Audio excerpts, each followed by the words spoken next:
अस्सलाम वालेकुम दोस्तों। ENG 101 का मिड टर्म सर पर है और लेक्चर्स 1 से 22 तक काफी कुछ कवर करना है। अगर आप थोड़ा सा भी प्रेशर फील कर रहे हैं तो टेंशन ना लें, आप बिल्कुल सही जगह पर हैं। ये एक्सप्लेनर आपका फास्ट ट्रैक गाइड है उन सारे जरूरी कॉन्सेप्ट्स को मास्टर करने के लिए जो आपको एग्जाम के लिए लाजमी आने चाहिए। मैं बिल्कुल समझ सकता हूं। जब आप 22 लेक्चर्स का सिलेबस देखते हैं तो ये एक पहाड़ जैसा लग सकता है, लेकिन फिक्र की कोई बात नहीं। हमारा मकसद यहां हर चीज को बिल्कुल सिंपल और आसान स्टेप्स में ब्रेक डाउन करना है ताकि आप एग्जाम हॉल में पूरे कॉन्फिडेंस के साथ जा सकें। तो एक गहरी सांस लें। अगले कुछ मिनट्स में हम इस सारे स्ट्रेस को एक सॉलिड स्ट्रैटेजी में बदलने वाले हैं। इसे आप अपनी कामयाबी का गेम प्लान समझें। तैयार हैं? चलिए शुरू करते हैं। ओके, सबसे पहले part 1, the essential tool kit. ये वो बुनियादी टूल्स और कॉन्सेप्ट्स हैं जो आपके टेस्ट में आने वाली हर चीज की फाउंडेशन है। अगर आपने इन पर ग्रिप हासिल कर ली तो समझ लें कि आप एक बेहतरीन स्कोर के रास्ते पर निकल पड़े हैं। चलिए एक ऐसे टूल से शुरू करते हैं जिसे हम अक्सर नजरअंदाज कर देते हैं, डिक्शनरी। ये सिर्फ मुश्किल अल्फाज की लिस्ट नहीं है दोस्तों, ये आपका सबसे पावरफुल वेपन है। ये आपको एक आज़ाद और खुद एतमाद लर्नर बनाती है ताकि एग्जाम में कोई भी नया लफ्ज आपको परेशान ना कर सके।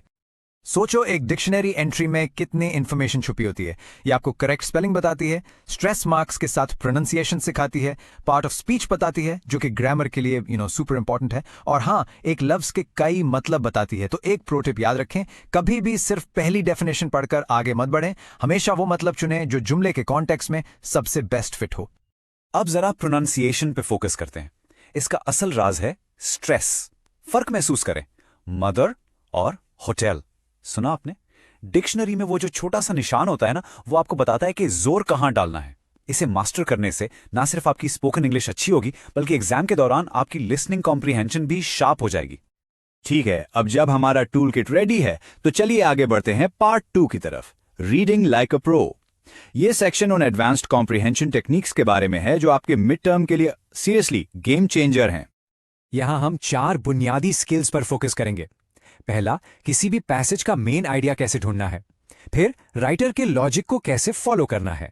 तीसरा, जो बात लिखी नहीं है उसे कैसे समझना है। और चौथा, स्किमिंग और स्कैनिंग जैसी टेक्निक से अपना वक्त कैसे बचाना है। तो स्किमिंग और स्कैनिंग में क्या फर्क है, इसे इस तरह सोचें। स्किमिंग एक मूवी का ट्रेलर देखने जैसा है, आपको पूरी कहानी का एक जनरल आइडिया हो जाता है, जबकि स्कैनिंग मूवी के एंड क्रेडिट्स में किसी खास एक्टर का नाम ढूंढने जैसा है, बिल्कुल स्पेसिफिक।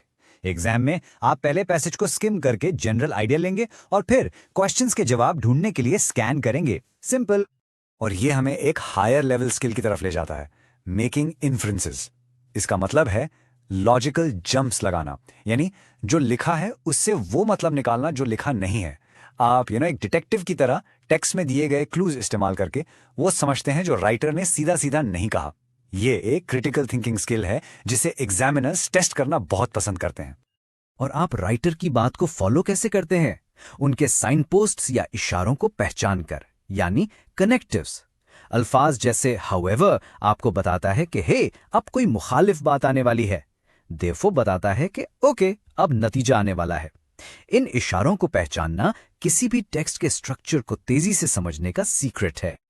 अब आते हैं पार्ट 3 पर। यहां हम पूरे पैसेजेस से जूम इन करके जबान के बिल्डिंग ब्लॉक्स पर आएंगे, अल्फाज और जुमले। इन पर उबूर हासिल करने से आपकी अपनी एनालिसिस और आपकी राइटिंग दोनों ही बहुत मजबूत हो जाएंगी। कभी आपने कोई लंबा मुश्किल लफ्ज देखा है और घबरा गए हैं? वेल, प्रीफिक्सेस उन अल्फाज को डिकोड करने की चाबी हैं। ये लफ्ज के शुरू में लगाए जाते हैं।